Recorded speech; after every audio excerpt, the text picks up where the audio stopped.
जय श्री कृष्ण वैष्णव। आज हम श्रीनाथ जी के छठे अष्टसखा चित्त स्वामी जी का जीवन चरित्र पढ़ेंगे। चित्त स्वामी श्री मथुरा जी के एक चौबे ब्राह्मण थे।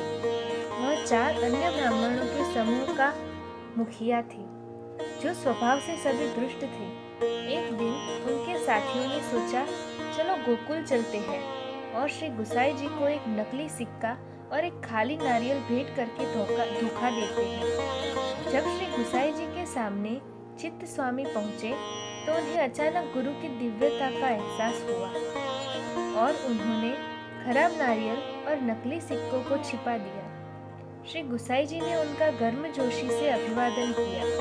चित्त स्वामी, मैंने आपको लंबे समय से नहीं देखा है, आप कैसे हो? क्या आप मेरे लिए भेंट लाए हो? श्री गुसाई जी के सामने चित्त स्वामी ने नारियल और सिक्का रखने के बाद भक्ति गुरु ने नारियल खोला और चित्त स्वामी के विस्मय के लिए यह पूरी तरह से पका हुआ था। दोपहर चित्त स्वामी नवनीत प्रिया जी के मंदिर गए और वहां उन्होंने श्री गुसाई जी को बाल कृष्ण जी के बगल में खड़ा देखा और जब वे श्री गुसाई जी के कमरे में लौटे तो उन्होंने उन्हें वहां भी देखा। वह चकित थे कि गुरु एक ही समय में 2 स्थानों पर कैसे हो सकते हैं। अगले दिन वे श्रीनाथ जी के दर्शन करने गए और वहां उन्होंने श्री गुसाई जी को श्रीनाथ जी के बगल में खड़े देखा। जब उन्होंने किसी से पूछा कि श्री कब गुसाई जी यहाँ आओ, भक्त ने उत्तर दिया, श्री गुसाई जी गोकुल में हैं। जब उन्होंने श्री गुसाई जी की दिव्य घटना का उल्लेख किया तो गुरु मुस्कुराए। चित्त स्वामी महत्वपूर्ण मंत्री बिरबल ने उस कवि और पत्र को सुना जो कवि से कहा गए थे, आप श्री गुसाई जी की तुलना श्री कृष्ण से कैसे कर सकते हैं? चित्त स्वामी ने उत्तर दिया, मैं तुम्हें उत्तर दूंगा, लेकिन तुम्हारा मन दूषित है।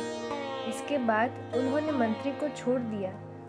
बाद में जब सम्राट अकबर ने इस घटना के बारे में सुना तो उन्होंने अपने मंत्री बिरबल से कहा, चित्त स्वामी श्री गुसाई जी के बारे में जो कहते हैं वह सच है। एक बार मैंने श्री गुसाई जी को एक रत्न दिया था जिसमें प्रतिदिन 100 ओस सोना था। श्री गुसाई जी ने इसे लिया और मुझसे 3 बार पूछा, क्या ये एक तोहफा है? जब मैंने उत्तर बताया कि यह है तो श्री गुसाई जी ने यमुना नदी में रत्न फेंक दिया।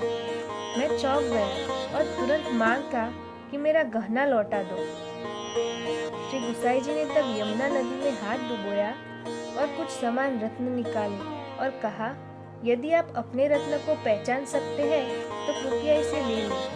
फिर उन्होंने उन सभी को वापस नदी में फेंक दिया। चित्त स्वामी कभी भी पैसा या अन्य सांसारिक मुद्दों की चिंता नहीं थी।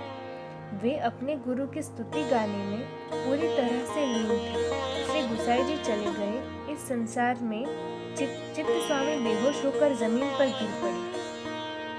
श्रीनाथ जी ने तब उन्हें दर्शन दिए और कहा, अब तक मैं आपको 2 रूप में प्रकट हुआ हूँ, जैसा श्री कृष्ण और जैसा श्री गुसाई जी के रूप में। अब मैं तुम्हें श्री गुसाई जी के 7 पुत्रों में अनुभव करने दूंगा। चित्त स्वामी की कहानी का कोई अंत नहीं है। जय श्री कृष्ण। अगर आपको चित्त स्वामी का जीवन चरित्र पसंद आया तो हमारे चैनल को लाइक, शेयर एंड सब्सक्राइब कीजिए।